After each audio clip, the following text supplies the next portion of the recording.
I'm a day behind. I was gonna go at 9 p.m. um last night after Gamesfest, but life got in the way. Um, but I'm here now, and I want to talk Summer Gamesfest and what happened last night on WWE Smackdown. So let me get this booted up. So what happened yesterday at Summer Gamesfest? I I knew some games that were going to be there, Resident Evil Code Veronica, and Part 3 of Final Fantasy VII Remake. Never in my wildest dreams would I thought that Code Veronica would start the show and Final Fantasy would end the show. I was driving home from work and I was like, should I watch this while I'm driving? Well, while I'm driving. Obviously, I had the audio. I had the video still playing. And I was about maybe a mile from home, and the show just kind of started, and they show Paris, and there's the figure at the door, and the older lady say, "Welcome to Paris. You're the young American whose brother is on the third floor." I thought to myself, brother, sister, Code Veronica? Is that they're referring to Chris? And she goes into the room where Chris is staying. It's a complete mess. I actually watched Residence of Evil, really good video game or video YouTube channel for Resident Evil. They really know their stuff. And Biohazard Declassified was on the stream as well. He's a good insider when it comes to Resident Evil, and he mentioned that the Umbrella Research Facility where Claire was um, going to find her brother was in Paris, which I did not know, which is why I was confused why I was in Paris. Anyway, so it looks like Chris was in and out um, very abruptly. So she's like, "Oh, it looks like a bowler went in here." Another subtle hint from Resident Evil 5 when Chris was punching boulders to get to the other side of the molten lava volcano where him, Sheva, and were fighting Wesker. Um, and then the the older lady goes, you know, outside and says, let me get you, there's these box of chocolates or caramels. Let me get some tea for that. And she doesn't come back. Here's a hello, Kevin. How are you? Um, Here's a knock on the door and looks through the peephole and there's nobody there. So she opens up the door and all of a sudden a hand grabs her, and you see abruptly that it's Claire and Hunk, but it's very quick. And then it goes to the, how Resident Evil 7 was, where they had the V and the R. And I really liked how Capcom has made, it's not just, oh, Resident Evil. Like, it was really subtle, really slow paced to show you the title. It's very cool. They show Rockford Island. They show Alfred Ashcraw, or Alfred, the villain. Didn't see the twin. We didn't see Alexia, but we did see the dragonfly. Um, we did see Steven. I caught that after watching it from Residence of Evil. Someone pointed out that was Steven with the hood. And you see a little light hair. So yes, that was definitely Steven with the hood. And then you see the dual Luger, the dual golden Lugers. And then it shows Veronica, no Code Veronica, which a lot of people were confused by. But then again, it was the Veronica virus. and Hunk revealed it. Don't move, Claire Redfield, and everybody freaked out. You know, this is this is Claire's story after Leon and Claire departed from Raccoon City. Uh, Leon had his story with Resident Evil 4. This is Claire's story with Code Veronica. A lot of people are excited, as am I. I can't wait for this game. It took me 2 years, so I started the game back in 2023. I remember my friend playing it back in Dreamcast, and I watched him play. Then I decided to play myself, and I got eaten by that the worm, and I kind of gave up. Then 2 years after, so 2021 that happened. And then 2 years later, I decided to boot it back up. I beat the game thanks to a YouTuber, Carcinogen. He helped me with the walkthrough, and I beat the game. And it was tough. It was actually one of the harder Resident Evil games out there, but the story itself is really good. Um, the enemies in that game. Apparently, this game is going to be a lot more horror focused, which I appreciate. Which Resident Evil 4 was. This is going to be the team who did Resident Evil 2 and Resident Evil 4. So just so you guys know, that's going to be the case for this game. I'm excited. I'm very excited for this game. And then Final Fantasy VII Remake Part 3 was the last thing that was shown. And what was also cool is Street Fighter 6 for the year 4. Tifa's in that game. And it's funny because I played Part 1 a couple of days ago. I was playing as Tifa, beating up bad guys. And I was like, why is Tifa not in a fighting game? There she is in Street Fighter 6. And then the president of Square Enix comes back and they show Final Fantasy Remake Part 3. And it looks gorgeous. I bought Rebirth for Xbox. I am on chapter 16 of part 1. I'm going to continue that when I can. Having a 10-month-old daughter is tough, but when I can, I will. I'll get to it. I'll get to that. And my friend Theo on the line. Hi, Theo. How are you? I'm good, sir. How are you? Good. I'm just talking about Final Fantasy VII Remake Part 3 that was announced at the Summer Games Fest. Now, for the people watching, a lot of these games that are coming out, you're going to need to get a PS5 or an Xbox Series X for that case. So you might want to stack up some money while you can. You did mention the Teenage Mutant Ninja Turtles game that was shown.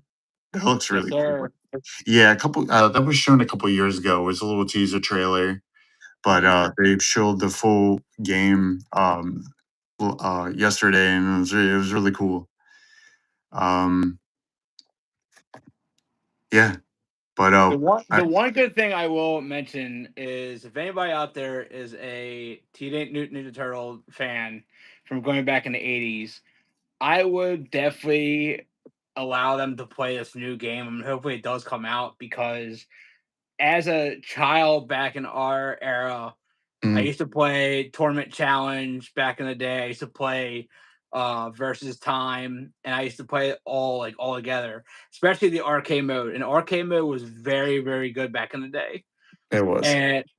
And the good thing is if they're making a remake of the first one into a new version of it this time, it would be so much better to play, especially on like a live version for PS5 or Xbox.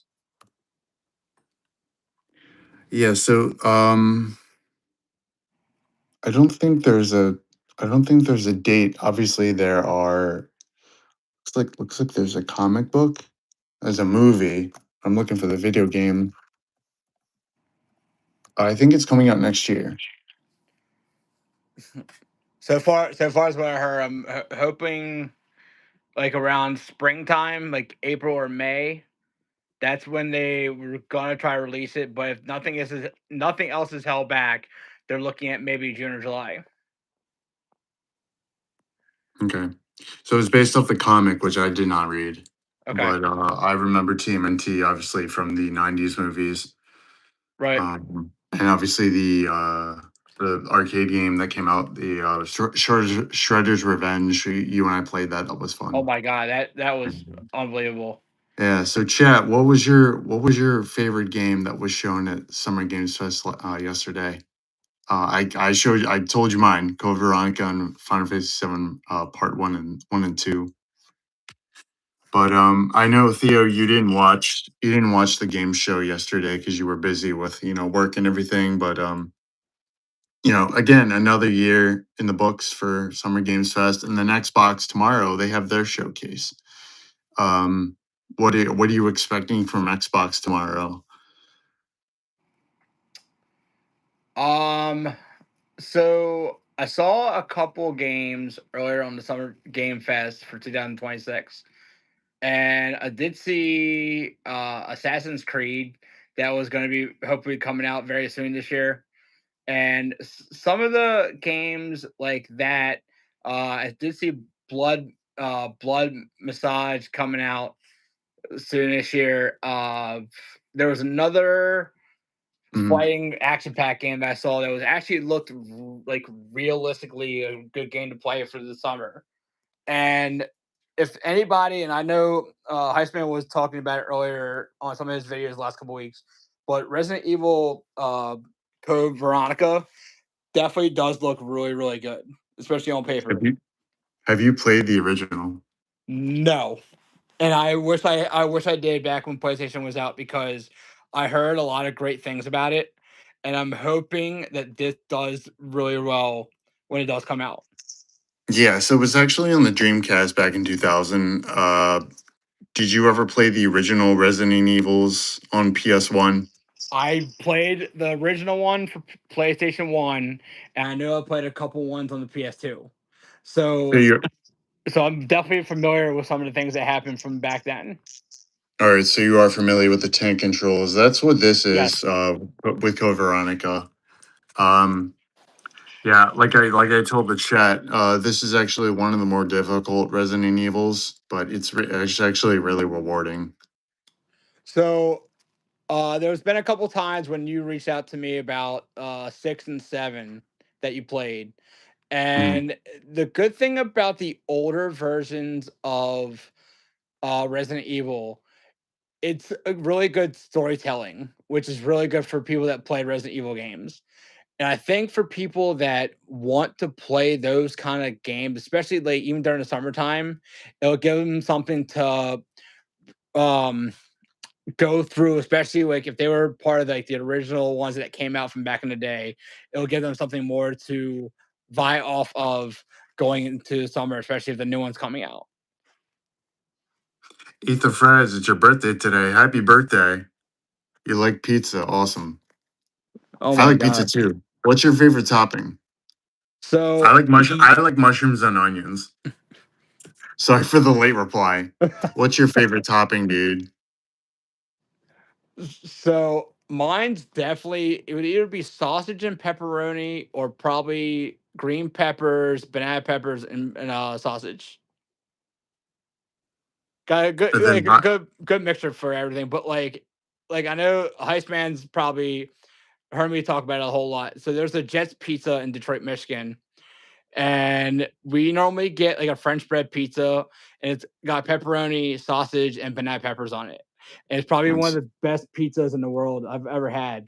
Now, that's I would mention like a deep dish pizza from Chicago that I've never had before, but I heard my uncle in Chicago talk about it so many times when I was little, and he's always told me to try it there because their pizza in Chicago is freaking phenomenal. yeah. Obviously, I'm a huge New York pizza kind of guy. Detroit's number two. Definitely. I mean, I know. I would definitely go for the Jets, especially because if there's a lot more, I know there's a lot more states that has a Jets pizza. But originally, when I looked it up when I was there a couple summers ago, the original one wasn't really in Detroit. That was the original one. So the original one was made up in California. So the one in California is definitely, I don't Mhm. know which state in California, but I know in California, it's definitely the original. So when they first came out in California, for Jets Pizza, the original, they started playing out different states in the Mm. US to have its subpar realtor to go out into different states to have its own place there. So places like Florida, Georgia, Carolina, um, I think Virginia Beach has one. And after Virginia Beach had theirs, Detroit back in I think the early '80s, late '80s, finally had their Jets Pizza up there. Because Hmm. remember, like when we were growing up, we had a Little Caesars, Pizza Hut, Domino's, Papa John's didn't probably come into like the late '80s, early '90s, and people didn't realize like how like some of these pizza places were like actually open from back in the day, because you gotta remember like when we grew up in the late '80s, like I said before, we had like a Little Caesars, a Pizza Hut. We didn't really have much going on back then. Since then, but if you go to now in this society and time, like we have a Papa John's, a Domino's, Little Caesars, Lido's, um, uh, Sorrento's. Like there's just different places. Like Heisman was talking about Mustangs at one point in Essex. So there's a lot of places you can go to that probably would have the perfect spot for a pizza place. But in my opinion, I know because sometimes like people say like it has to be a perfect pizza, like not just like a Papa John's or a Domino's. It has to be a pizza where like it's not too much grease, but if you add more vegetables to it, it makes the pizza so much 10 times better to eat, even on a Friday night. Yeah. Sorry to cut you off. So I just looked up the Summer's Games Fest news Mhm. articles online. So apparently there's going to be a Hogwarts Legacy 2 coming out. Okay. And there was a no-show during the State of Play and Summer Games Fest. And the question is when it's going to be revealed. I would say sometime in the fall and then Okay. come out next year. I played the first one. I bought it for my wife for her birthday. Huge Harry Potter fan. I know your wife is as well. Yes. Um, Yes. Yes. yeah, so I don't know. I enjoy, we enjoyed the first one, and I welcome a second.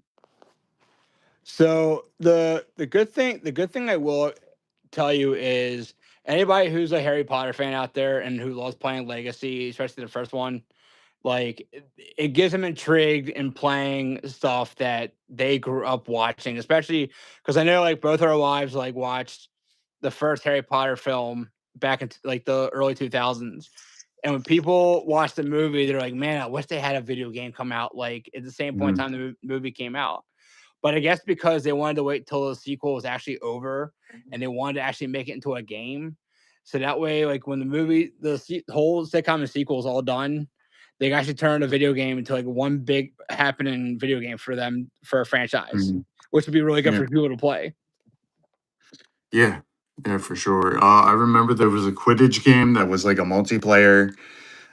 Speaking of multiplayer games, this Saw game was announced. It's a I three on did see one. that on the Summer Game Fest It's trailer. a 3-on-1 horror game. I'm gonna be honest, man.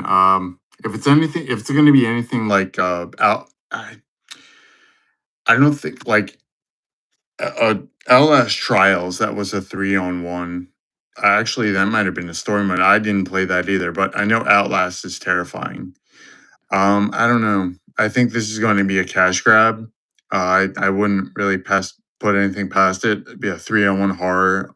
I mean, it might be like a Dead by Daylight kind of game Right. if I'm being honest. Hmm. But let's see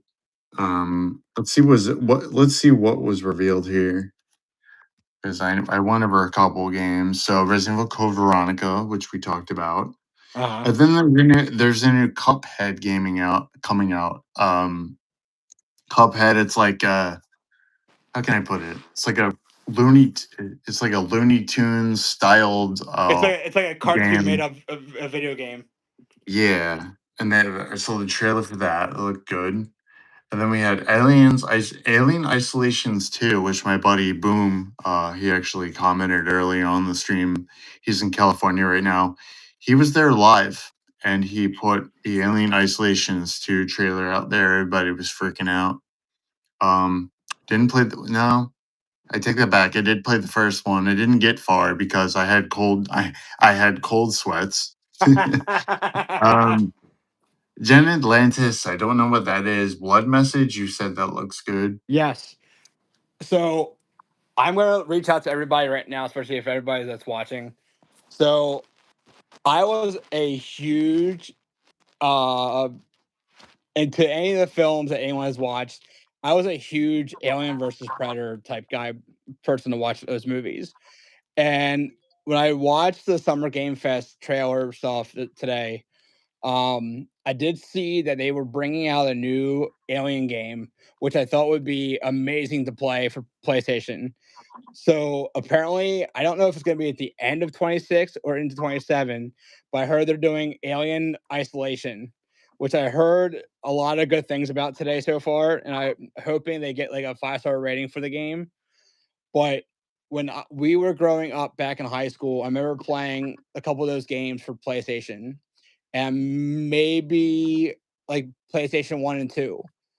The graphics on those games from back then weren't as the greatest, but now since the technology for like the PS4, PS3, and PS5 have come up really well in this technology system to make the games a lot better, like a movie like video game, I would definitely go and try to play this game as much as possible because the graphics on this game is such like a movie like video game would make the game so much better.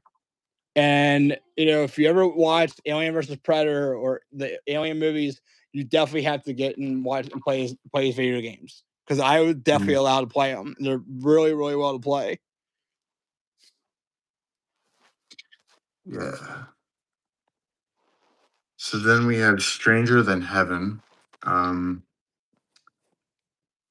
it, no, the wait is that was that game that was announced in December? It's like a fighting game from Sega.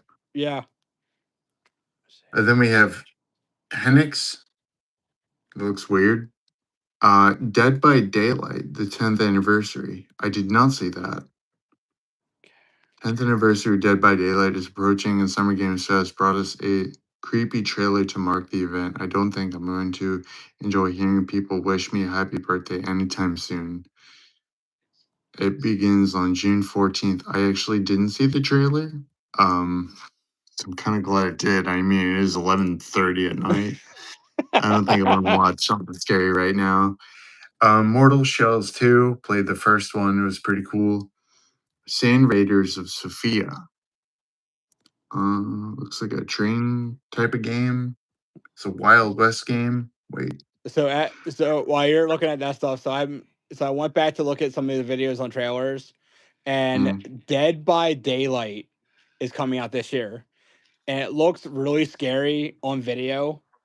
And I suggest people play some of the horror games only if they're into like any scary movies at all. And the graphics on this thing is freaking phenomenal. Well, here's the thing, man. It's been out for 10 years. I know, I and know. like when I saw the 10th anniversary, I was like, "Oh my Yeah. god, this game's been out that long already." Have you played Dead by The Daylight? first one I have, yes. Yeah, so like I remember when they did Michael Myers, they did Ghostface, they did Jason, they did the Ring Girl, they did a whole bunch of horror like Chucky. Oh my god. Um yeah, it was cool. Definitely October, definitely an October type of game. So then Um, Assassin's Creed Black Flag.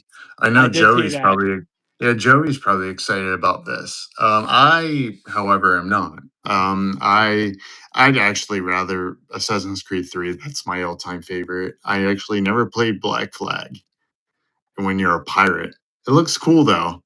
Um The see, and that's what I was talking about earlier. Like some of the graphics on these games that they come out with nowadays are it's like basing it off of a movie.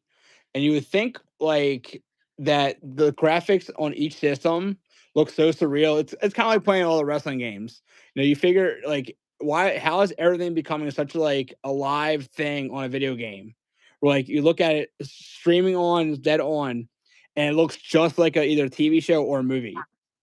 So sometimes you're playing, like you said, Resident Evil. If you're playing that game, if you're playing Assassin's Creed, if you're playing mm, Final Fantasy, all these games look exactly like movies that you're playing it the whole entire time.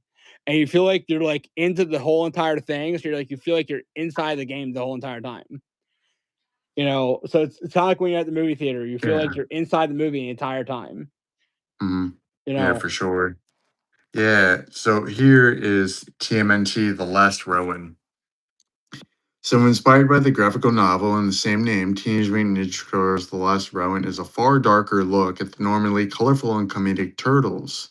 It also has hardened back to the TMNT original being a parody of the comics back in the 1980s, taking inspiration from Daredevil and the X-Men, which I can see. okay, Developed by Platinum Games and creators of Bayonet and Ninja Gaiden 4, very cool. okay. This game will see you stepping into the shell of a lone turtle as he seeks vengeance for this lost family. There's not going to be many pizza jokes in this one. So it looks like this is going to be rated M. Wow, Yeah. really? I think this game is going to be rated M. It's going to be gory.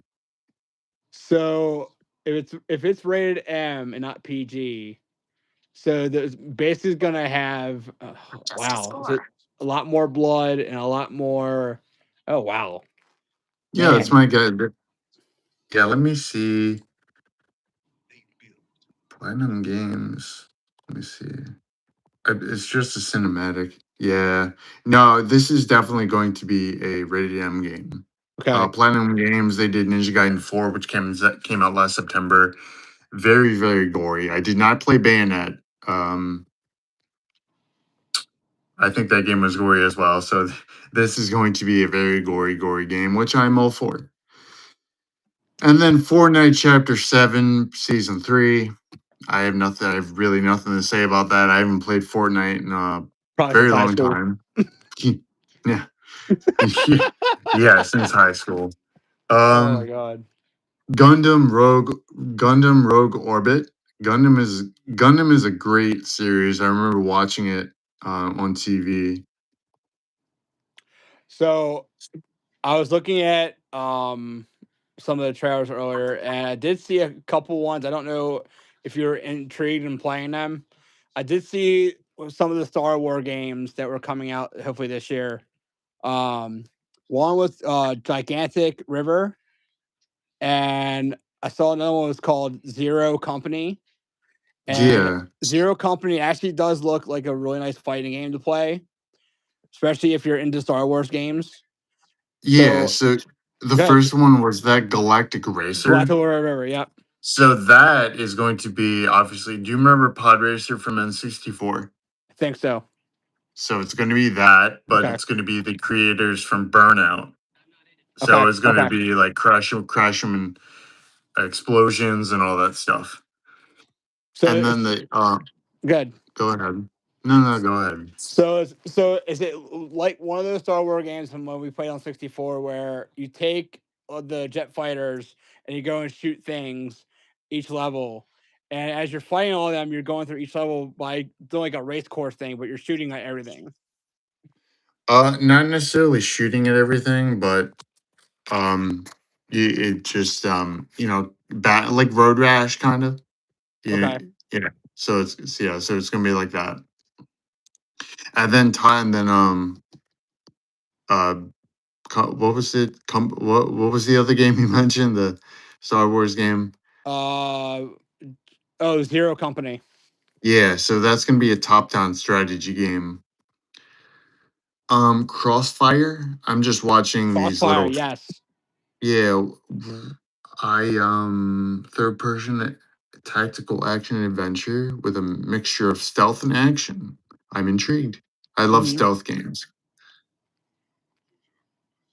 Okay. This is stranger I'm than watching heaven. I'm watching snippets. Oh, wait a minute. Hold on. I did cool. So no, I did read about the developers of this game. Okay. Uh two games that two games that they worked on before that crossed my mind. Um, developers. Two games that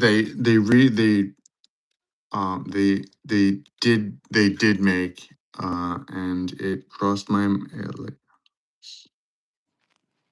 what did they work on? Oh, here it is. Good. From Infinity War and Naughty Dog employees. So this piqued my interest because you got Infinity War, who made the Call of Duty Modern Warfares, from Call of Duty, obviously, and Okay. then you have Naughty Dog, who made The Last of Us with their stealth tactics and action gameplay. So you combine those two, and you got a good game. You got to yeah. So that yeah, this definitely piques my interest for sure. I so going through some of the videos here, I do see another game called Lords of the Fallen. Yeah. So And yeah, the first one came out a couple years ago. okay, Um, yeah, it was cool. And then the second one's coming out. the second one's coming out this fall. Sorry, I dropped my phone. Yeah, sorry, I'm on my phone, not a laptop. The only way I could get you on was to be on mobile. Okay. So no, the second one I believe is coming out next year. A Uh, lot of these games that were shown are coming out next year. all right. So far what I see on here, it says it's definitely coming out in the fall. Yeah, it's coming out in the fall. Yeah, and then Control. I'm gonna butcher this word. Resonant. The first Control was cool. It's like mind. It's like mind power and like telekinesis kind of stuff. Okay. It's kind of cool. Guild Wars 3. I don't know what this is. Star Wars Galactic Racer. You talked about that. October 6th of this year. End of the Abyss. And then The Last Harbor looks pretty sweet. Virtual Fighter Crossroads, which a lot of people are excited for. Okay. And Jeff Keighley did mention that, a couple of years ago, Sega did announce that they were going to bring back older games. We're still waiting for those older games, but they did mention Virtual Fighter, so there's that. So RuneScape Dragon Wild. Go ahead. so there is one game I'm like 100% ready to play, Hmm. and I haven't played it in probably, I want to say, since high school. And I'm so thankful that they're bringing back out 007, because Yeah, First Light, when I saw the first trailer for it, I thought to myself, you know what? I'm hoping they bring back a same scenario when they had 007 back for N64 come out. And I was hoping that since they had about, I want to say maybe 12 or 13 levels in it in the first one, where they mm, can make more levels in a brand new system and for a yeah, brand new game to come out. Because mm, when you play the 13 levels on 64, you kind of like have to do activities. You go through each level and do make sure you get all the stuff for each level. And the first and maybe the last two levels of that game was probably the Aztec level and maybe the Temple level, were the two hardest levels out of the whole entire game, because you're getting close to the boss's end, and like by the time you get towards the bridge stuff, you're yeah, literally like close near the end of the game. And those yeah, were like the two hardest levels I've ever had to play. yeah. Aztec was hard, obviously, with Jaws, with the dueling assault rifles. And it's funny. I played it on Xbox, and I do you have to beat all the levels in Double O Agent? And the first mission you have to do when you get to the first two, when you do the first two, after you get through, yeah, the first two things, when you do that, then it goes into 007 mission. Once you get to Okay. 007 mission, you have to go through every single level to beat your Oh my missions, god. Oh my which is gosh. like the hardest. Now, my brother and I think his best friend from high school both beat it. I think back Wow. in when we were all in high school, and it took them, I think it took my brother maybe, I want to say, a month or two to finish it. But the fact is, because he had to go back and redo every single level to do the agent stuff.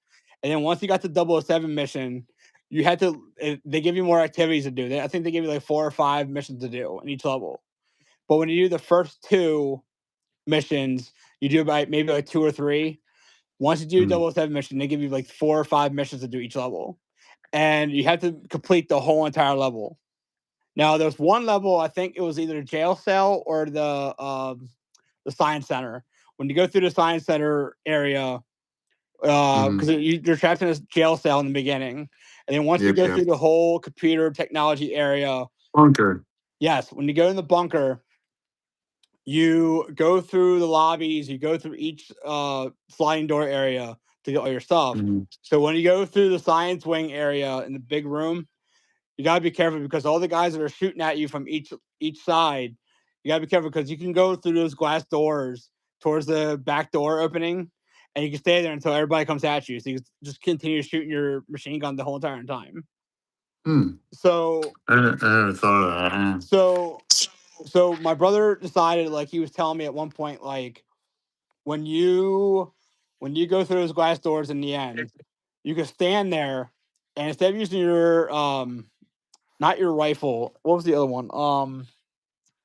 The Soviet. When you use your Soviet, Yeah. Yeah. you can use your Soviet the whole entire time and just make sure you have like about 400 bullets on each hand. So when you have people come at you through the glass door, just continue shooting until no one else is everybody's done coming at you. But you gotta remember too, like there'll be a timer. So by the time you have to leave outside the back door, if it hits zero, then you're dead because the whole level's gonna start blowing up, and you're literally just Gotcha. jump out. So Yeah. go ahead. So, we're gonna get into the SmackDown review in a little bit once we're done this. But I follow JD from NY as you do as well, and he said he put it best. He's like, "Why would I spend $70 on a 12-hour campaign?" I feel the same way. I'm a huge 007 fan, but there's no way I'm spending $70 on a 12 to 15-hour campaign.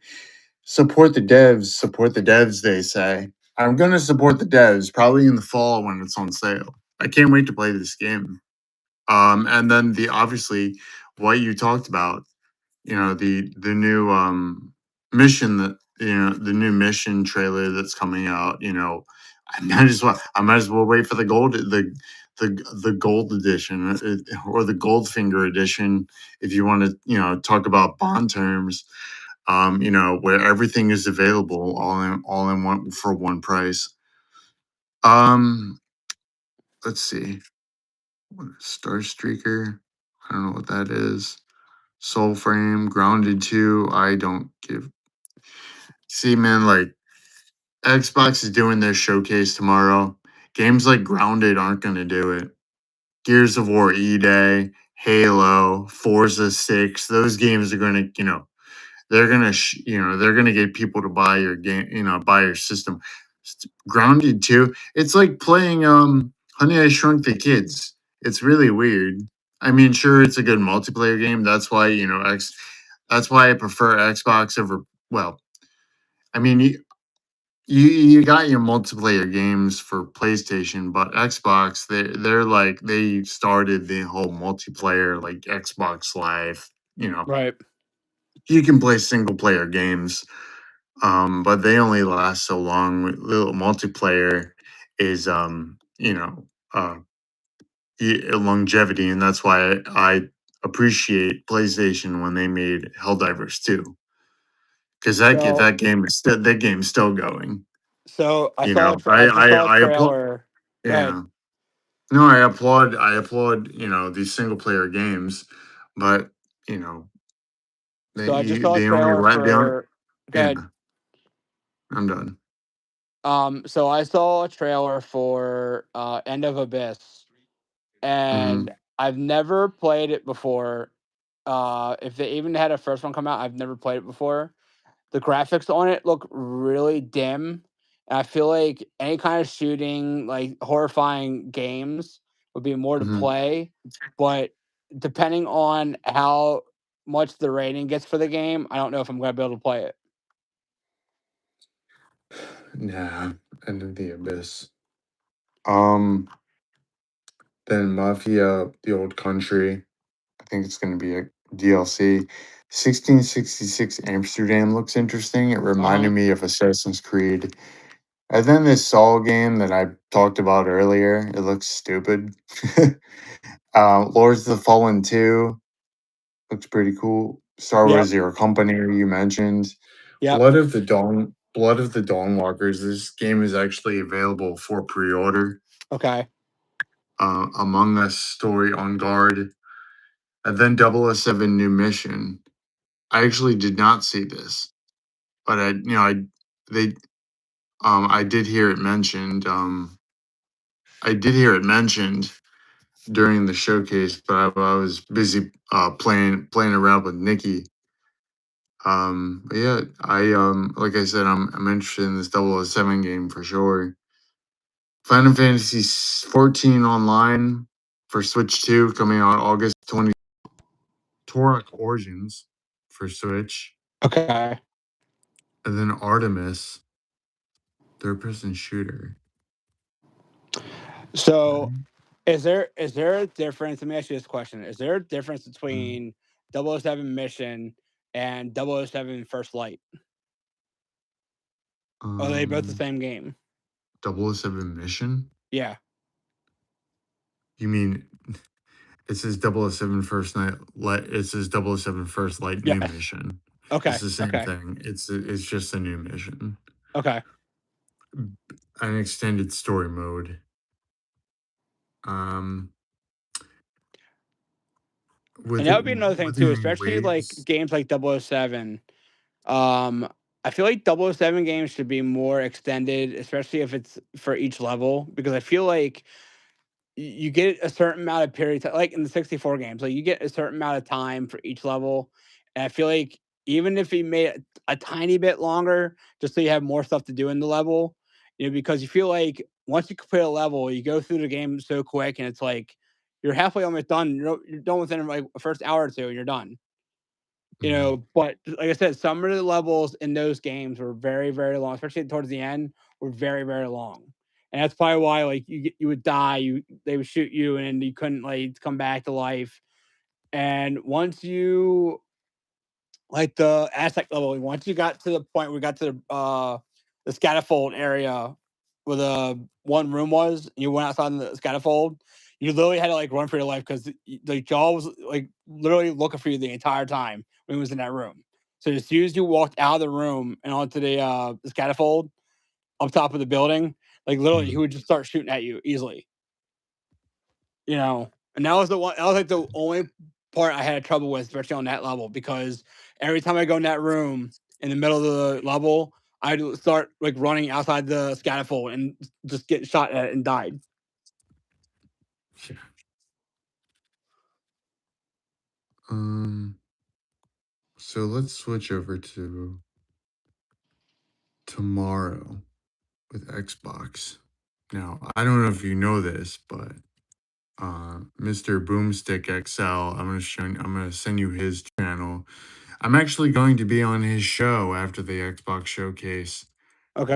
concludes. It starts at 1 o'clock. I'm going to be going live on my channel, covering this with my reactions.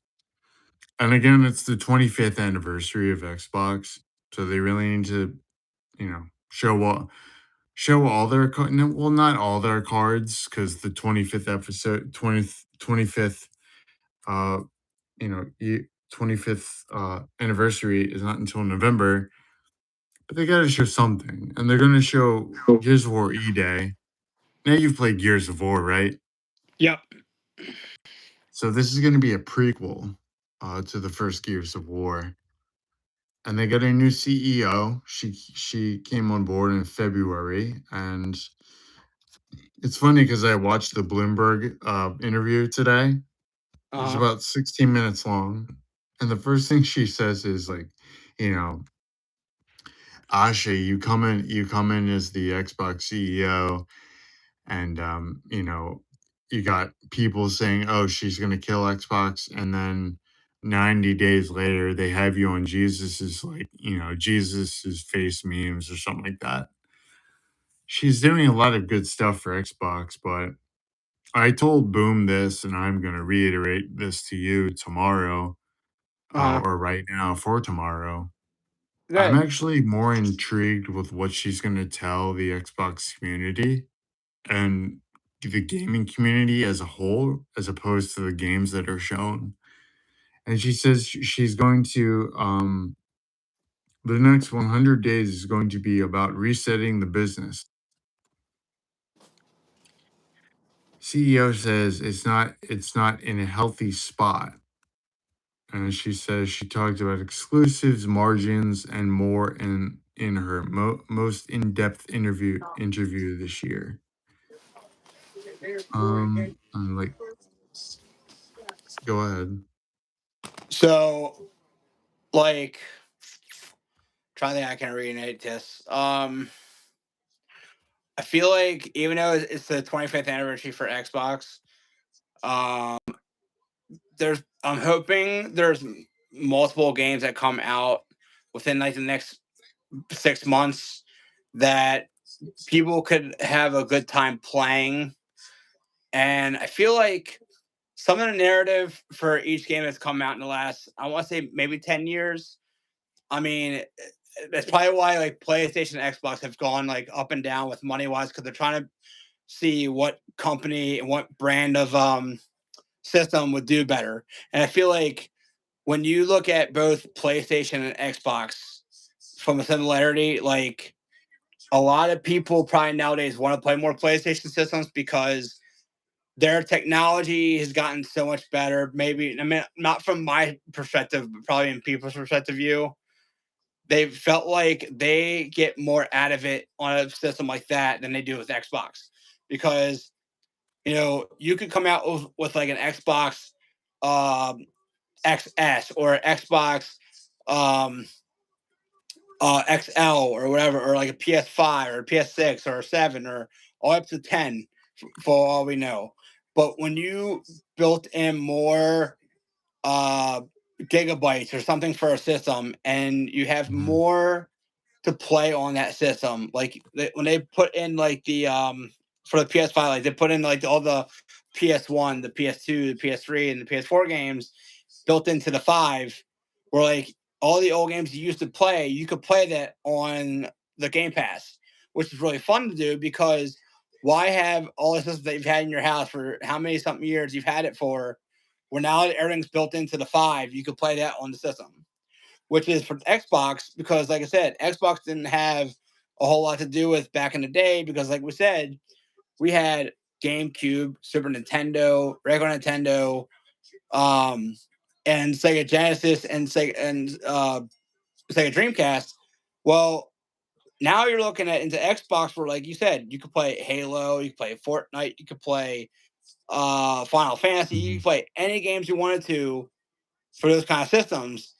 But mhm, when we were all growing up playing again Final Fantasy, like a Sonic the Hedgehog or um, like a Ninja Turtle game, like these games were all impactful for people to play from the last 30 something odd mhm. years. Yeah. And it makes it more better for people to play it now because the way the system's built into it now, like you have it now than you did back 30 years ago. Because if you look at 30 years ago, the games that we played back then were like not today's society kind of games, but at least it gave us an idea of like it's like a computer type game. You're gonna play like Gold Digger. You would go play Wolfenstein.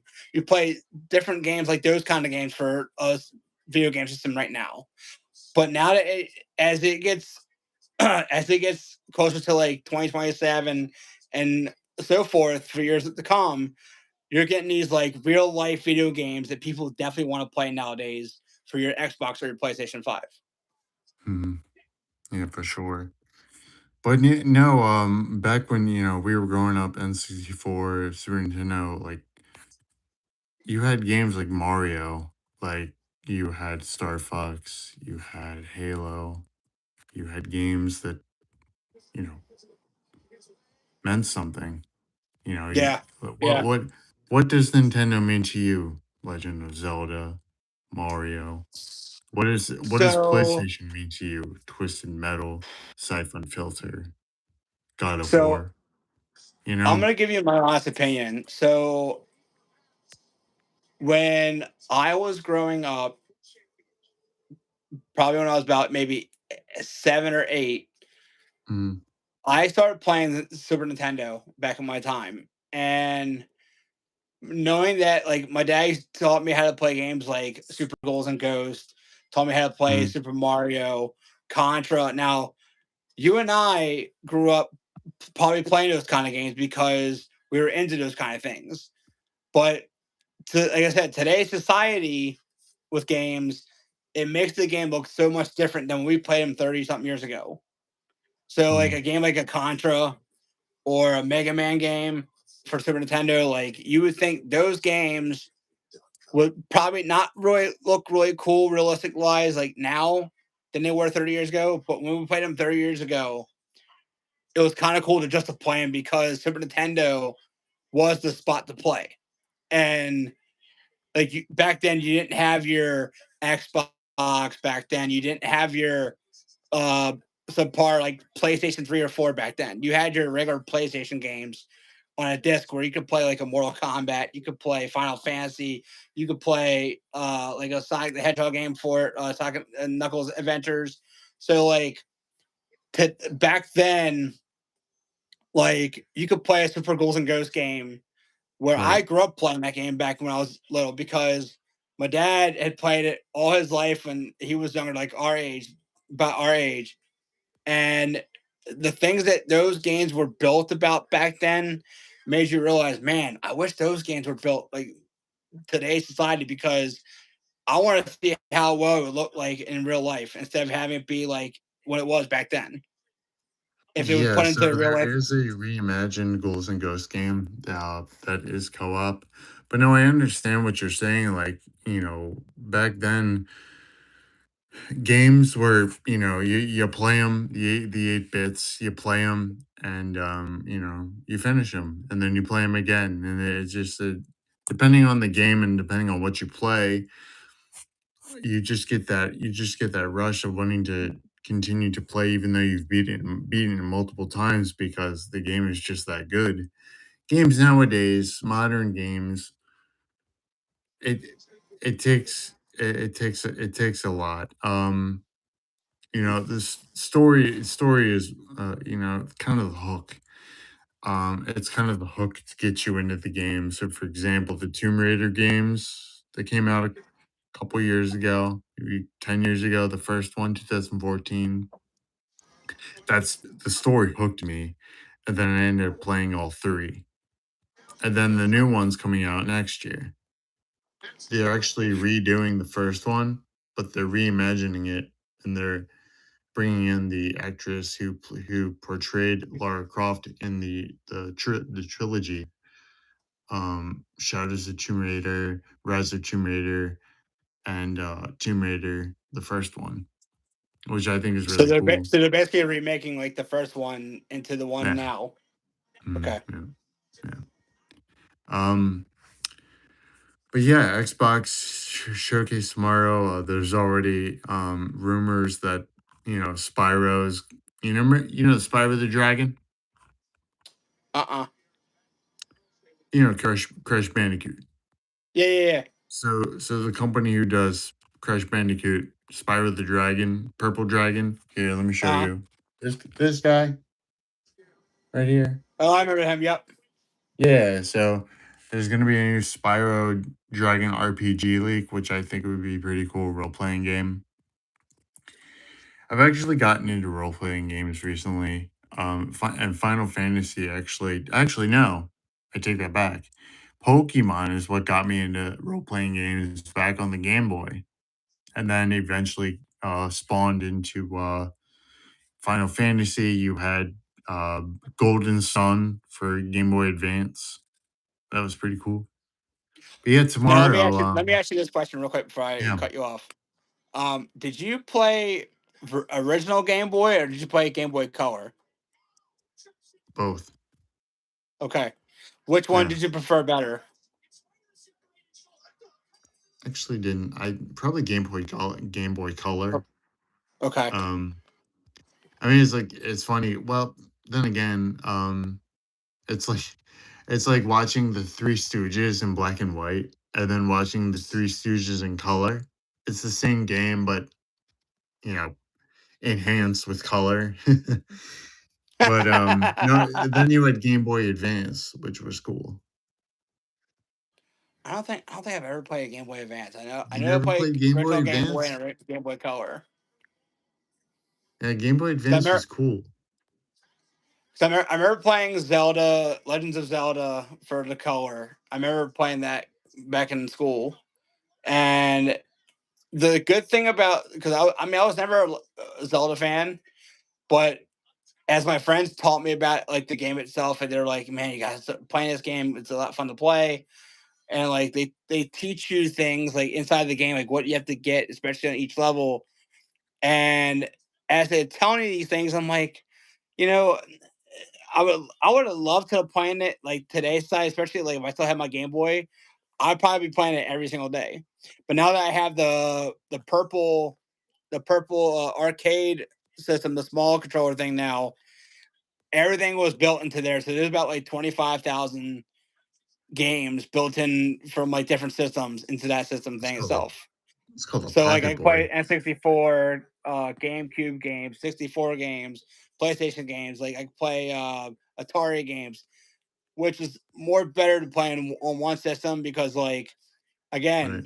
if you have like 5 or 6 systems in your house and you feel like you want to be able to play all those things, but you can only do it on one system, you could. But Mhm. but yet again, like, but you want to go play like a Sonic the Hedgehog for Sega Genesis, or you want to play something for the PlayStation, but you can't. So they built in like a small Game Boy Color like look-alike system where you can actually play all those games on one system, which is like, cool stuff to play on. It's called a Pocket Boy, right? Yes, That's cool. I think my buddy's got one. I'm so glad they came out with it. I'm so glad they came out with Yeah. those things. Oh yeah, for sure. Like, being busy and all that, Oh just my god, just playing on it the go. it it, That's it why a makes lot of life these it makes people's life got ten times more better. a lot of these people have ROG allies and Steam decks because they could just take their games on the go wherever they go. So switching gears to SmackDown last night, I don't know, man. I'm just not I'm not feeling wrestling as I did a year or two ago. I mean, you got Cody Rhodes and Gunther. I mean, obviously you got WrestleMania 42. You Mhm. had Cody Rhodes versus Randy Orton, and then Pat McAfee got into the mix. That got all fucked up. And then, Randy Orton punt kicked Cody at the end of it. And we haven't seen Randy since. And then you had, CM Punk come out on SmackDown and, and then no. Was it Punk on Raw? And then Cody came out and said, I I'm think always here when it was you the when last Raw before WrestleMania. They were both champions, and they were both yeah. talking to each other.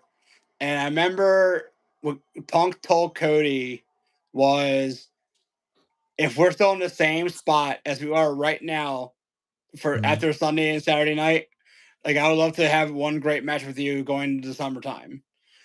Yeah, And so that just so goes that where was just goes to Punk? show you how the storyline should have been about, because I feel like, and I'm not saying it's all TKOs doing this, but the problem becomes is like, well, like I told you before, when Triple H makes a huge decision, including like segments and matches and promos and whatnot, you would think that when he has the upper hand and decision making, you can't have somebody come behind you, especially if they're the higher up, and tell you, well, we like this situation better than what you had originally before, because I think it'd be better for the business and for money wise.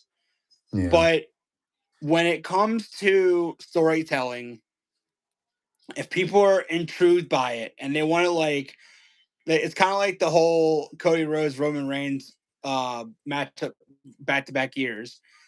They wanted the whole storytelling where like, if Cody's gonna finish his story, it's not gonna happen in under a year. Because like we said before, if he had just come back into the company back in 2022, and and you're going to give Cody Rhodes the green light at the Royal Rumble in 23 and say, I'm going to let you win the Rumble, but at WrestleMania, you're not winning. So then what does Triple H do? He says, you know what? We're going to let you go slow off a little bit, get back into the mid-card matches in the summertime. And when Rumble comes back up next year, we're going to let you win it again, and you're going to win the title next year at WrestleMania. So when all that happened, they should have had Cody Rhodes going into the 2024 winning the title and putting on more better matches and just going back and having a rematch with Roman or going back to have a rematch with Solo Sikoa for the Bloodline. After the Roman match at WrestleMania that year, the Bloodline matches with Cody should have been already done with. It should have been over with. Now, getting to the Gunther Cody match since Clash in Italy, my thought and theory on that was hoping Gunther would have taken the title off of him, so that way we would have gotten Brock Lesnar versus Gunther at SummerSlam in Lesnar's hometown. But if they're not going to go that route, where do they go from here? Do they do Gunther versus Seth Rollins? Do they do Gunther versus Cody Rhodes one more time at SummerSlam? Do they do they can just have multiple things, but I feel like Triple H is looking at too many things and observations where you can't just keep coming back and having rematches at the rematches at the rematches. Because if you're trying to tell a story and it has to end well, you can't just keep coming back and just doing rematch at the rematch at the rematch, because it gives no fans intrigued into the storyline. So people get bored about it. And they're like, well, if I'm going to come watch this during the week, why am I going to go to the pay-per-view and watch it again? But that's the So, thing about, like, you got Ricky Saints and Carmelo Hayes. The past 3 weeks they've been fighting. I don't know. There might be a best of 7. See who's the best.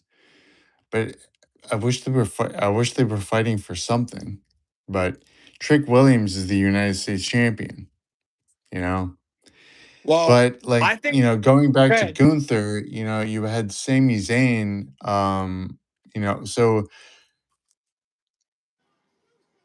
So Cody Rhodes and Gunther are running it back. Before leaving Italy, the superstars agreed to run it back stateside after the indecisive conclusion to their Clash in Italy match. The rematch leaves Sami Zayn looking from the outside in, but for how long? If you've remembered, like, the past couple weeks, Cody and Sami Zayn's interactions with each other, Uh, Sammy, like, at the end of them, like, Cody comes out on top of the conversation, and Sammy is very frustrated, throwing right. water bottles, knocking over tables. How much longer until Sami Zayn, turns heel and, I don't know, maybe wins the title? I think that would be fantastic. I think that would be good. Something different. So, I'm sick and I'm there are going to be people that hate me, but I don't care. I am tired of Cody being champion. He's boring. well, I think the reason why I think Triple H had him keep the title against Orton at Mania was because the whole, like you said, the whole situation with Pat McAfee in that situation kind of got a little boring. And I think TKO was the ones that threw Pat McAfee into that situation where if they didn't do that whole situation with the whole cell phone thing for weeks to come, who was on the cell phone? Who was the one who was calling Randy Orton? Well, Mhm. instead of it being Pat McAfee, my thought and theory was it should have been Kevin Owens. Now, Kevin Owens, even though was injured year prior, because him and Cody Rhodes had a ladder match a year in advance of before that. And when Kevin Owens got hurt, Owens was on the shelf for a year because of the neck injury. But if you remember, all three guys have history there: Kevin Owens, Cody Rhodes, and Randy Orton. So if anybody was going to be on that cell phone with Randy Orton, that should have been Kevin Owens. It should have Mhm. been Kevin Owens. And even I'm trying to remember, Coachman, I don't know if you've been watching any of his podcasts at all, but shout out to Coachman, Tom the Coachman for his podcast. Coachman said that in the very beginning of those cell phone calls to Randy Orton, that first Mhm. person that should have been calling Randy Orton on the cell phone should have been Kevin Owens, not Pat McAfee. Because if you remember, the storyline between Cody Rhodes and Kevin Owens leading to because Kevin Owens was being a heel at the time and grabbing the old Wing Eagle belt, championship belt, and having them have that ladder match at Royal Rumble. Now, it led up to Randy Orton come back from his injury, fighting Kevin Owens at Elimination Chamber the next month. So, what did they do? They do Kevin Owens versus Randy Orton at WrestleMania that following year, and that was it. But if anybody was going to include into the Randy Orton Cody Rhodes segment during WrestleMania season, it should have been Kevin Owens for that storyline, because Pat McAfee should have never got involved in that whole situation. Never. It made no sense at all. I don't know what they were thinking there. Like But I feel like TKO board of directors there try to play pick me kind of thing with the segments and matches nowadays, because they feel like it needs a little more of this and it needs a little bit more of that. I feel like we have more celebrities in the crowd, need to put more celebrities in the ring. Like, it shouldn't be about celebrities nowadays. This is why I get pissed off with TKO. dude, If the TKO doesn't wrestling, watch WWE. They don't even know who's on the roster. They well, think they see, know what's best, but they don't. They're just doing it. They oh, who could bolster the most money. well, and this is the fact that, like, when they go and hire people into the board of directors, like, especially for Triple H's siding, you can't go hire somebody that doesn't know. Now, for job wise, like for the writing crew, if they have a degree in that development and they want to go and try to learn something like this, they can do that. But if you don't know anything about the wrestling business since the 1980s, 1990s, why would you going to come and get a job for WWE if you know nothing about the wrestling business at all? At all. Like, now, creative writing would be great because thinking cap on, you can say, you know what? I think this might be good for this guy to go against this guy. I think this thing Mhm. should happen then. I think this promo should happen then. I think this title match should happen this time, because it gives you a lot more to thinking for creative writing, and it gives Triple H more creative control to say, you know what? Well, these are great ideas, but I think I'm gonna go with this route, because he feels like in the end of the day, like, what's gonna make the most money. So, again, Randy Orton should be coming back from his injury sometime soon, and should be going back after Cody Rhodes and winning the title back. But as we all know, Randy Orton's got injury history, and right now with him getting older, you don't want to push that fact where, like, he just came back from a spinal injury almost 2.5 years ago. So do we put him back in the title picture? Do we let him hold the title till WrestleMania next year? Now, I'm going to be completely honest with you 100%. If I'm writing a storyline right now, and this is my only honest opinion going into next year's WrestleMania into Mhm. Riyadh, I'm doing CM Punk, Cody Rhodes, SummerSlam. Take the title off of Cody, put on Punk. You know what I'm doing at WrestleMania next year? I'm doing Randy Orton versus CM Punk for the world title. We That would haven't be seen cool. it in how many years? I don't know. I don't know. Like, like it's been almost what? Let's see, 2011. It's been, I want to say, 15 years. In the last 15 years, we haven't seen that match at all in a long time.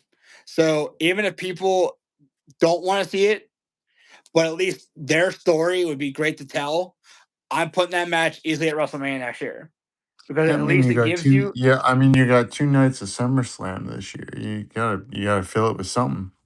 So So in that end case where, if the story is going to be great enough to tell that story into October, and like you told me before, Triple H has WrestleMania season all locked up by October, of the end of October. So when he has all his storylines ready to go by October, that just goes to show you where he's at heading into the end of the year. So, but my thought and theory was, and I saw a couple pictures earlier on Instagram. Somebody had posted, and it said this. Well, this is what Roman Reigns would have to fight going through to next year.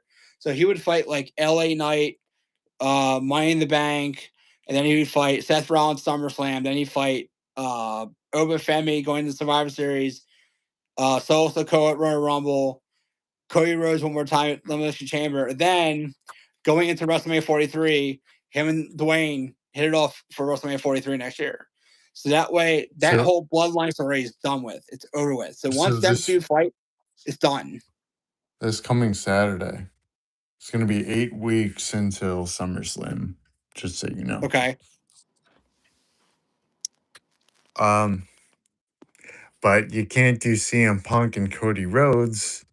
You can't build up that feud if Punk's not there. Where is he? So I think CM Punk took a little time off Hiatus? because I think he needed to like slow down a little bit because he was doing a lot of matches overseas during those live Mhm. shows. And I think being champion for a while when he was doing a lot more Raw shows and kind of like wanted to take a step back a little bit just because he's getting older. So at some point, like if you're gonna make more money again, you need to bring your guys back to like boost up your ratings for shows and make it better for people to watch your shows, even especially during the summertime. Because if you don't have your star people there, then your shows are not going to be great at all. And if you keep, like I said, if you keep doing shows rematches after rematches after rematches, and you just can't find anything to do and change things up going the weekly basis, your shows are not going to be great at all. No. So And the same point in time is like, you like you feel like things are starting to get sour with every time you watch a show during the week because it's not the matches that are like horrible. It's the storytelling because you feel like you could watch a Ray Phoenix versus Chad Gable match.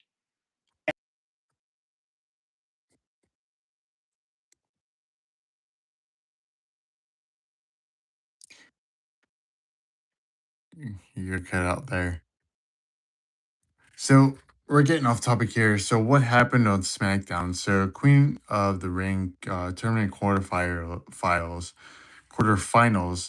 Raquel Rodriguez defeated Bailey, Jason Jane, and Keaton James via pinfall. So the Hanabama and James Rodriguez advanced to the semifinals. Post match, Jillian beat down James. Obviously, Jillian being half Italian, that makes sense. So Raquel Rodriguez, let me see this bracket. King of the Ring bracket.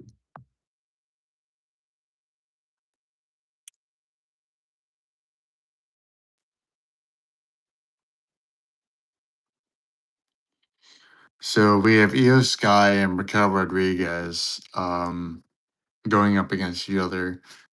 Actually, Io Sky winning up against Raquel Rodriguez for this. So let's go down here. Let's go down the cards here. So then on the other, we have Io Sky winning and My advancing for phone the just died. finals. So then we have, let me see. Um, so then SmackDown. Yeah, sorry about that, So dude. then My we phone have died. obviously so we had Tilla Tonga defeat Royce Keys via pinfall. Jade Cargill and Michan defeated Charlotte Flair and Tiffany Stratton via pinfall. Ricky Saints defeated Carmelo Hayes via pinfall. Lash Legend defeated Chelsea Green via pinfall. Rey Mysterio forgave Chad Gable for disrespecting Lucha tradition, which I'm going to Right. get to in a second because Monday Night Raw I have pulled up for the match. For the match there, I might as well get it out of the way because we're talking about Go Rey ahead. Mysterio. Rey Mysterio is going 1-on-1 with Penta this coming Monday for the Intercontinental Championship. Okay. Um, I don't see Penta losing, but I would like to see some sort of something, some kind of fuckery there with Rey Mysterio, whether it be Chad Gable or Dominic, to kind of mess him, fuck him over for for that next feud. I mean, I don't see Penta losing this match. I I think in the long run, right now, I feel like if Penta's losing the championship by I want to say maybe by the end of the year, I could see him and Ray, even though they're partners in real life, I could probably see him and Ray Phoenix hitting it off for the IC title. Only by, like you said, like a Chad Gable running in and fucking everything over. And that way we probably could get a new champion by the end of the year. But if it's gonna keep Penta very busy and he's gonna fight competitors like a Dominic Mysterio or Ray Phoenix or a Ray Mysterio or um, like Dragon Lee, you're giving him more competitors that can keep him busy week in and week out, just so that Mhm. even though there's no storyline with him right now, that he's just going to keep having matches after matches week in and week out, just so at the end of the year, by the end of the year, he should have that big storyline where he can go into the Royal Rumble WrestleMania season, say, you know what, I think I could pull off another ladder match for you guys instead of having a championship on the line. I think I can still come out here and have a ladder match with 6 other guys being the same match with me. Yeah, I don't. Penta versus Ray. So Penta took to social media and said, Rey Mysterio for the Intercontinental Championship is what dreams are made of. The most meaningful match of my career happens this Monday, live from Paris. Unfortunately, I believe it's at 2 p.m. I will not be. I won't be watching because I'll be at work. I mean, maybe I'll put it on, have it on audio while I'm working. But that should be a good match. So while on the subject for Monday, Seth Rollins versus Javon Evans versus Ricky Saints versus Talatonga for the first round of the for the other bracket, King of the Ring, the other side. I have Seth Rollins winning. Now this is weird. Queen of the Ring first round. Becky Lynch, fine. Mhm. Alexa Bliss, fine. Chelsea Green, fine. Liv Morgan. Why is she in this match? She is the world champion. So I think they were now. I think they were trying to put her and Raquel in the finals, only for them to split up in the group. I think that's what they were trying to go through, and I think that's why they put Liv Morgan in the tournament. But I get why because she's a champion, she's not supposed to be in the tournament. But I think they're trying to split the group up, and I feel like that's their way of saying, you know what, if we're gonna split you guys up from the group, let's have you guys be in the finals of the tournament, and Yeah, that but way, if they don't need to they don't need to play the story out in a tournament. They could no, have and easily slotted in another woman for Liv Morgan, but then again, what women are Liv Morgan to face up against because they're all going out the tag titles? You well, got singles wrestlers going for the tag title, the women's tag titles. It's stupid, dude. It's so dumb. well, I think what they were trying to accomplish was really nothing in the situation, only because like you would think that um if they didn't really have anything going on with Liv Morgan, especially heading into the summer, she should have never won the title from Sophia Vergara at WrestleMania. I felt like that was really a dead plan. Even Mhm. though she won the Rumble this year, I felt like it was really too soon for her to win the Rumble. So if they knew Stephanie was going to be hurt going into WrestleMania season, they shouldn't have gave Liv Morgan the championship. Now, what I would have done there, and I don't know if people would have agreed with me on it, but even though she had just come up from NXT, I could have put Roxanne Perez in that situation. So that way, if Roxanne Perez wins the world title, Then you would have Liv Morgan versus Perez from the group face each other at SummerSlam. Then Liv Morgan wins the title off of her. So that way, that ship has sailed. So that way, So the she'd be double champion. uh, if she had the women's if Liv no, because if Liv Morgan holds the world title right now, and she didn't do it, and she didn't win the world title at WrestleMania. So what I would have done instead of having Liv win the Rumble, I would have Roxanne Perez win the Rumble, let her face Stephanie back here at WrestleMania, let her win the world title. So then you're going into SummerSlam. So you would have Liv Morgan win the tournament. So that way you have Liv Morgan versus Roxanne Perez at SummerSlam, and Liv wins the title at SummerSlam Against because Raquel Rodriguez. against Raquel Rodriguez. Mm. Because even at that point where, because like I said, Stephanie's already hurt going into WrestleMania season, so somebody's gonna have to take the title off her anyway.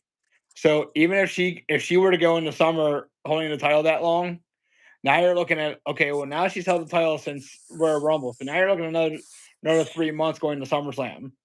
So, and I think for a women's title, that's too long to hold. I feel like, eh, you know, it's, it's just to a point where I feel like the women's tag titles, they really shouldn't be on TV at all. I know you agree with me on it that those titles should not be existing on TV at all because No.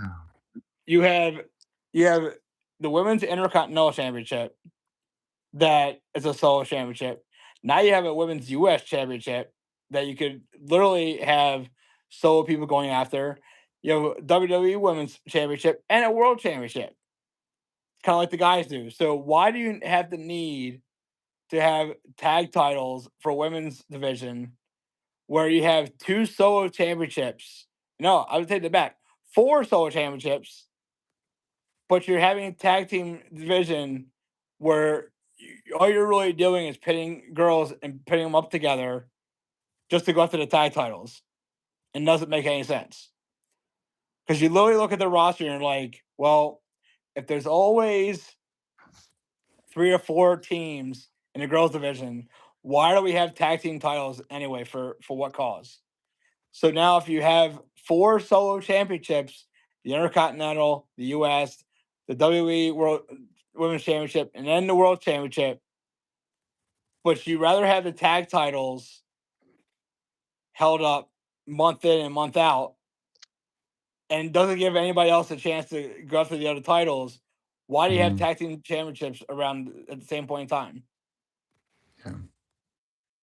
I You don't know, know. It's stupid.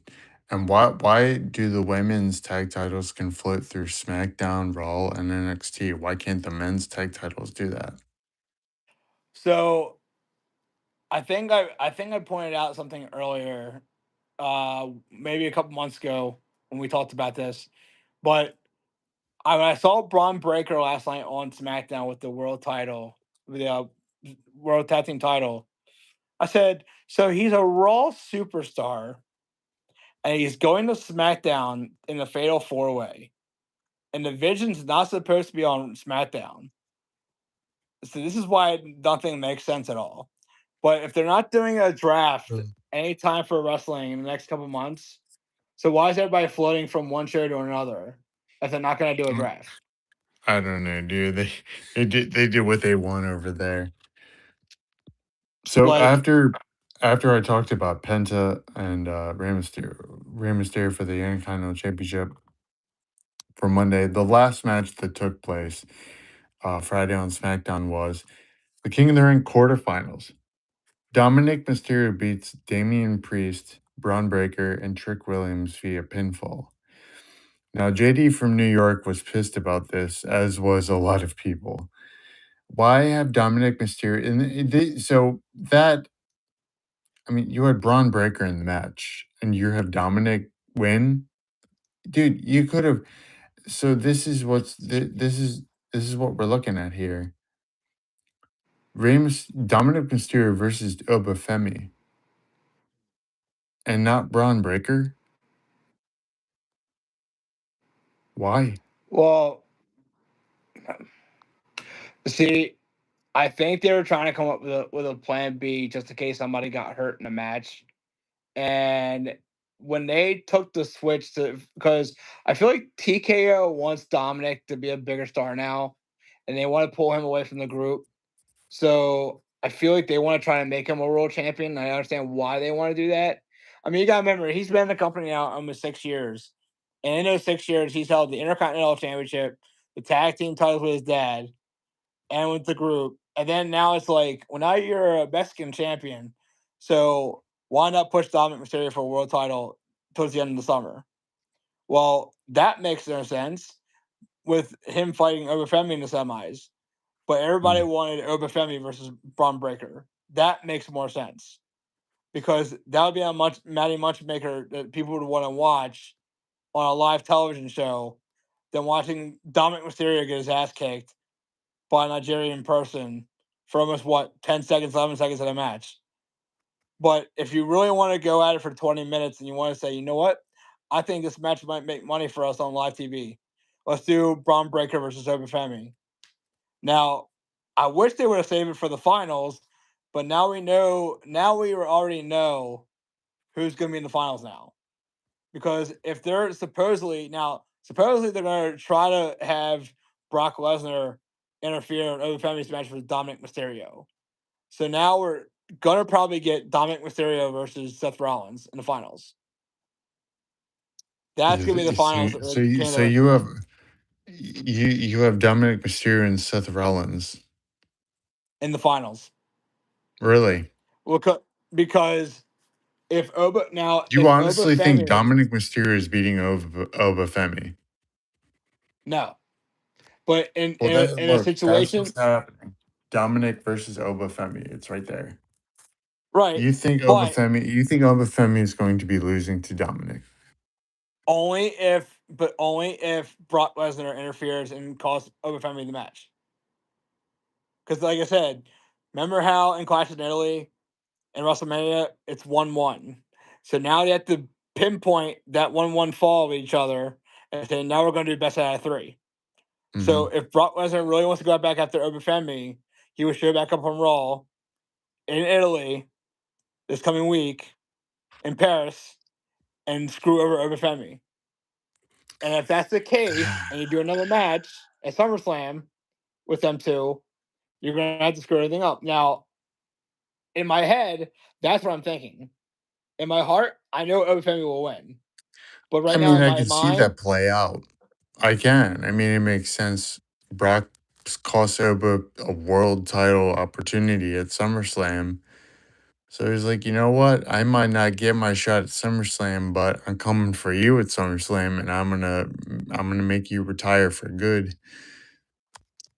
But I mean, to have it just To have Dominic go into the final, I a lot of mean, people are going to be upset for that. But, well, uh, I mean, you've good. got Rollins. So you have Rollins advancing, but then you have um, Jey Uso, LA Knight, Royce Keys, and Balor. I actually have LA Knight winning that match. So then you have Rollins versus LA Knight for the So you do semifinals. Rollins LA Knight in the semis, Mhm. and then you do Rollins over LA Knight. Now, I've heard a lot of people speculating on the internet, like they've been wanting LA Knight to get a big push for the world title because you know that LA Knight wants to go fight Roman Reigns at SummerSlam. But if, like I said, if we're not getting Rollins and Reigns at WrestleMania next year, you might as well do it earlier and just do it at SummerSlam. Because you remember when Rollins won his match on Monday in the Fatal 4-Way, he pointed at the one Scott up in the air. He was talking to Roman Reigns saying, "You're next on my list." So now we Mm. already know if that match is really happening with him and Roman, with Rollins and Roman, then they're Yep. definitely having it at SummerSlam. So, and people are gonna be pissed if LA Knight doesn't win like he's gonna be so pissed off that like he's gonna probably want to go to another show and not show up anymore Yeah. because like he's been talking about it for weeks. He's like, man, I haven't really got much TV time since I've been injured, such and such. I got no TV time. I got no match time. Like, why always guys put me in a match and you're gonna not have me win my matches for me to get screwed out of the division, screw me over every time I wrestle? So You know, we're cutting into the 90-minute mark, and there's actually one more thing I want to bring up, and I think you'll good. enjoy this. So this was 11 hours ago from Fightful. Sorry, Wrestling World. Former Uh WWE star shuts down Triple H and Rock feud rumors. So Triple H and The Rock don't just share a past, they share power. Today, both men sit high inside TKO Group Holdings, shaping the directions of WWE from behind closed doors. But rewind to the late 90s, and they were both two hungry stars fighting for the same ceiling. The Attitude Era didn't just create icons, it forced them to compete for oxygen at the top of the card. The rivalry was intense. SummerSlam 1998 Madison Square Garden became a landmark moment when Triple H defeated The Rock in a brutal ladder match for the Intercontinental Championship. Do you remember that? yes, I do. I definitely remember that. Great one, if not one of the second best ladder matches in history. I have to watch that.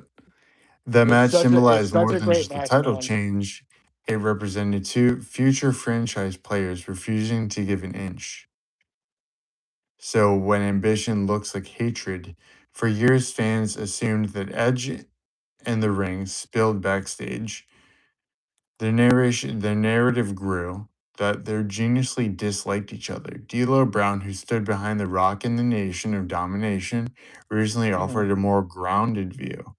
According to Brown, what people labeled as personal ano- anom- anom- anomacy was recently Mhm. competitive heat. Two driven performers, both aiming for main events, both determined to prove belonged they belonged there first. He described it as alpha alpha energy colliding. I can't speak. I mean, it's almost 1 o'clock in the morning, so not personal grudge. Um, all right, so there's a 16-minute video here, and we'll see what he has to say regarding this feud. Nation blip that happened. The next member to join is Rocky Maivia. He joins in August of '97. How long, as far as you knew, was that in the works? And what were your initial thoughts of Rocky and the Nation? Initially, they did not know what to do with Rocky because he had just hurt his knee and he had meniscus surgery and he was out for Ooh. 6 or 8 weeks. And they really didn't know what to do with Rocky because they were miffed because they thought they could just put him out there as this mega baby face and people would take to him. And then instead Oh, I of remember that. Rocky, Rocky, Rocky, the chants were die, Rocky, die, I remember which that. is pretty harsh I in remember that. '97. And they didn't know what to do. So the thought was, when he was coming back, Vince had gone to Ron and said, "Hey, can we put him with the Nation, and you can kind of mentor him along and help him find his footing." So it was probably about 2 weeks before he came back. We knew he was coming in. Now, I did watch like when Stone Cold and The Rock first met. Isn't that when that happened when they first encountered when The Rock was in the Nation? So now that you mentioned that whole situation, so I remember when he did this was it had to be like right after WrestleMania 13 because he had just faced the Sultan. Oh no, he fought Mankind at Cold Day in Hell, and I think in that match with him, I think that was when he tore his meniscus. Mm. So he was off from maybe the whole entire, not the whole entire summer, but right after SummerSlam, he came back, and Mark Henry and Ken Shamrock were in a tag team match. It was with Farouk and somebody of the Nation, and the DOA was involved, like 8 Ball and Skull. So when Rock came back, I think he was looking at 8 Ball and Skull, was getting ready to like help them out. When Rock turned around and gave the DOA guys the rock bottom, he helped out the Nation of Domination.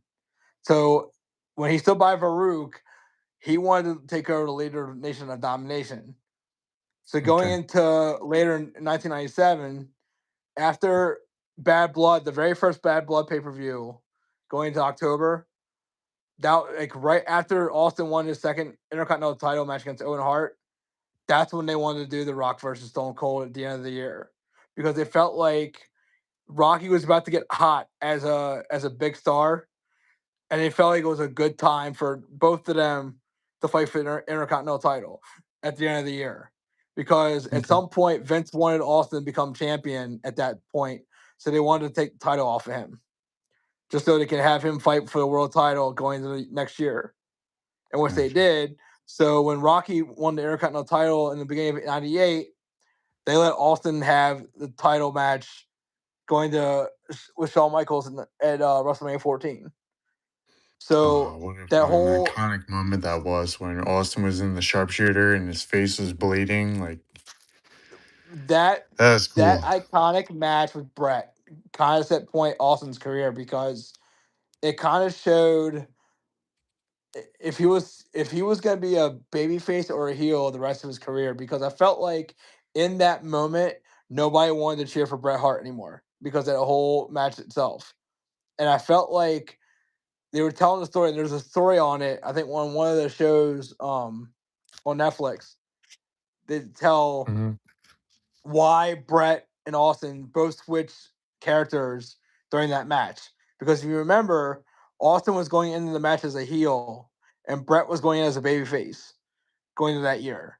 So if you remember, if you watch, but you gotta rewatch the Rumble '97, watch the final four guys in that match, and you watch Brett get thrown over the top by Austin, and Brett gets pissed off because WWE was going in another direction where they were going to have Austin, instead of him being the heel after that match, they wanted him to be the babyface going to WrestleMania.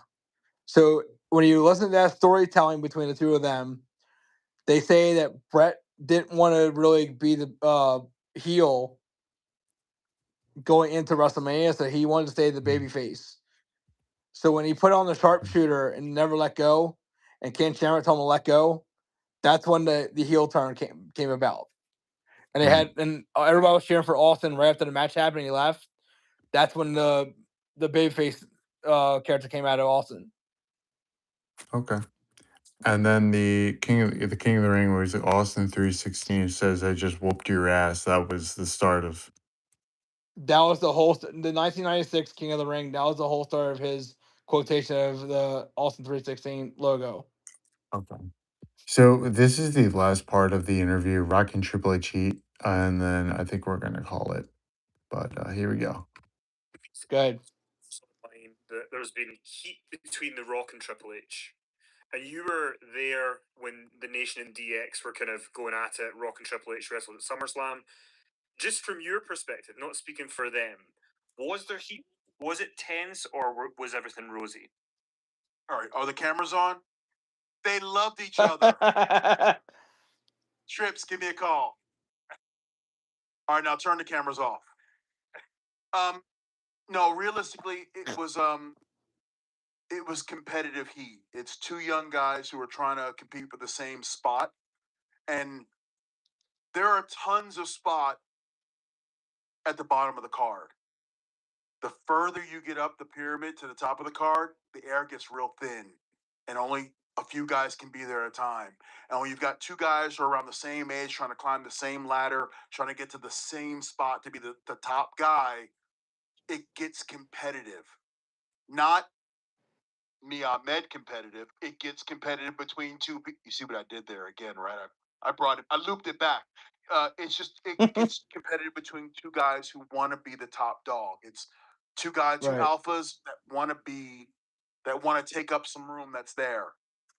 I want to talk about top dogs. You had Cody and Gunther start Clash in Italy. Who finished Roman and Jacob Patu ended. There was some power. I'm sure there was some power struggle there between Cody and Roman. Well, I mean, you got two like you said, you got two top stars now in this industry with Cody and Roman, where Roman's gonna if Roman would have gotten the first match of the night, I think Roman would have been pissed with Cody because if Cody would have had the last spot of the night, you can just tell the tension between the two of them. And eventually, like when you saw them backstage looking at each other, like you could definitely tell that tension is still there because Mhm. Cody's trying to steal the spotlight from Roman Reigns every single time they fight on the same pay-per-view. And you feel like there's not enough tension between the two of them coming out of WrestleMania 40. So you feel like Cody's trying to steal the spotlight from everybody and nobody like really cares about it anymore. So when they screw Gunther out of the match because his leg was underneath the ropes, kind of tells you like they're gonna try to go in a different direction right now because now, like you said earlier, do they go with a triple threat match between Gunther, Sami Zayn, and Cody Rhodes for SummerSlam? Or do they do Cody Sami at SummerSlam and just say, you know what? I think we're putting the title on Sami Zayn for the rest of the summer. And as long as he's the heel going to SummerSlam, I'm putting the title on him. Because Yeah. we can't have another 6 months going to Royal Rumble season where Cody Rhodes still has the title on his shoulder. No, Like, but then we you've need got Crown more. Jewel in November, where you've got champion on one side and champion on the other. Wouldn't it be interesting if it was Cody versus Roman? I mean, as much as Yeah. I advocated earlier for Sami Zayn to turn heel and win the WWE Championship, I think having Cody versus Roman at Crown Jewel, that would be interesting for sure. I mean, even though if it's not for the title between the two of them, even though they're both going to It's be champions going to it's for Crown Jewel. it's for that blinged out championship that like Secret Service is like holding. I was about to say Social Security. No. Like, you remember how they did it last year? They had the guys in the fucking like souped up like limo, and they got the guys that look Secret Service like, and they had the briefcase and everything. Yeah, they're fighting for that Right. title. Yeah, So the good thing about this is it'll we'll see how it all plays out because I feel like right now they're trying to see how they could play it out with Sami Zayn and the fruition right now between the match between Gunther and Cody. And I think if they're playing their cards right, I think they're going to do the Cody versus Roman at Crown Jewel if it's going that mm, way. Because I yeah. feel like if they're trying to get Dwayne in the fray at Riyadh, they need to do something where it's leading into Royal Rumble season. So that way, if Roman fights somebody at Royal Rumble, so somehow Rock comes back to screw him over somehow, and now we get Rock and Roman at WrestleMania. But do you remember going back to when CM Punk was talking shit to Roman, and Roman looks at the camera and says, "They're talking about our family." And he talked to Jay. He talked to Sammy. Sorry, he talked to Jay. He talked to Jimmy. He talked to Jacob Fatu. He talked to basically all the Samoans, but then he looks at the camera and says, he's talking about our family. Was he talking to The Rock? Nonchalantly. That's probably who he was Because talking to. remember, CM Punk called The Rock a bald fraud back, what was it? What was it after the Elimination Chamber Yeah, it was after limit when after Cena when turned John Cena heel? turned heel. Yeah. Yeah. I mean, they could follow up that story. I wouldn't mind that. But Triple H Well, is, as JD says, he's the king of dropping storylines. So we might not see it. I mean, at some point, like when do you call it quits? Sometimes, especially when it comes to storylines, when do you Um, see things where Like you have a CM Punk in the middle of your palm in your hands, and you feel like that story and you're grasping for air is right there. Is right there. You want to just grab it by the hand and say, you know what? I think we need to push further. I think we need to have this happen right away. I think this can make us big money right here. Because I feel Mhm. like they're just all they're really doing right now with TKO is playing the waiting game. Because that's all they're doing. And I feel like if Triple H is not pulling the trigger, he's not going to ever do it. And that's what Vince used to do. Vince used to pull the trigger every single second he got. I said, you know what? I think this would be great. I think this would be great for business. I'm Vince McMahon. I think I can make some money. I think I can do all this crappy shit. Well, you know what? That's Damn it. good shit. We're going to make some money and we're going to do it all. Oh my gosh. Hey man. Let's finish out this video on the Triple H heat. Give me 1 second. So yes, it was competitive. Yes, it was heated, but it was all in the realm of professionalism. It wasn't personal. It was I'm better than him and I want to be better than him. Is what I saw from my perspective, and I was on the ground floor watching everything. So that's what I saw. And I think people have misconstrued over time that they hated each other on a personal level. They may have hated each other, but it was professional, and I want the spot you're in, or he wants the spot I'm in more than anything else. Yeah, but what? Yeah, but for now that Brock's TKO on the board of TKO and Triple H is creative. So real quick. So if you go back and remember when Cody was talking bad about Rock and Roman's family at the press conference, and you saw the Rock and Roman get in Triple H's face behind the curtain, as Rock told Triple H, "Have him talk about our family again, and see what happens." Mhm. And you can just tell the tension between those two are still there. And if you remember back on SmackDown, like years and maybe I want to say maybe 10 years ago, when Rock showed up on SmackDown, and they had that backstage segment between him and Triple H. And sometimes, like, it doesn't matter if it's here, SmackDown Live, or in front of 100,000 million people at WrestleMania. Like, I think because Triple H is I think because Triple H is injured to his heart, I don't know if he could still wrestle one more time. But if Triple H gives the green light and says, if I can't do it, if I can't fight you, then I'll find a replacement that will. I think he could probably go to Roman and say, I think I need you more than ever right now to go after the Rock right now. But Roman Mhm. won't do it I because guess they could do Roman's it already on that the side of the way. Rock. Have the Rock and Roman match that way. Because I feel like in any time, I feel like Triple H, even with his injury to his heart, I don't know if he can wrestle one more match. But I feel No. like if he wants to have somebody represent him in that role, I think he could do it that way. But in the spare of time, like I think right now, if they were to do anything like that in support nation wise, I think they can wait till Royal Rumble season and wait till then to do it.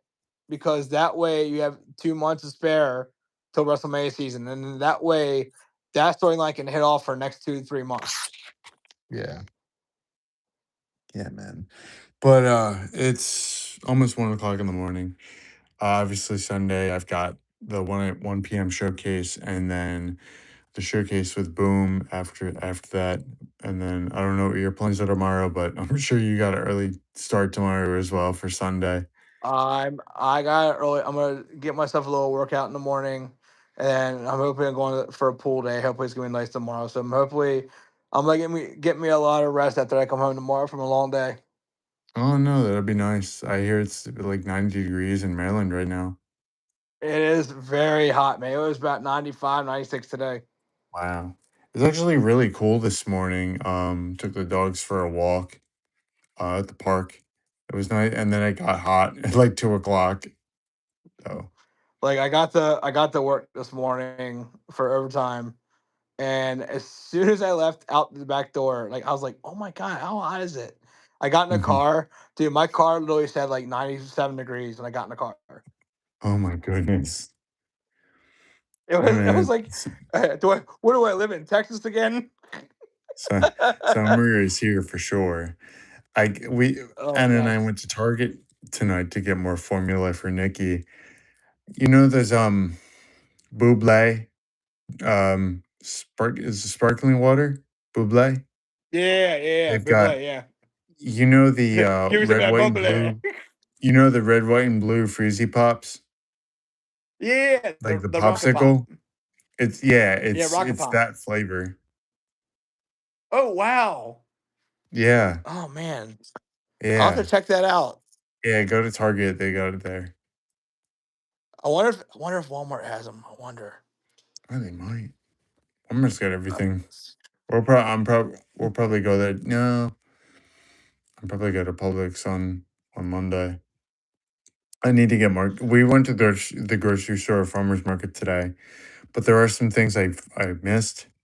I'll probably go Monday after work and get those couple things that I need. But I yeah, they're out might there. stop tomorrow and get some. Yeah, yeah.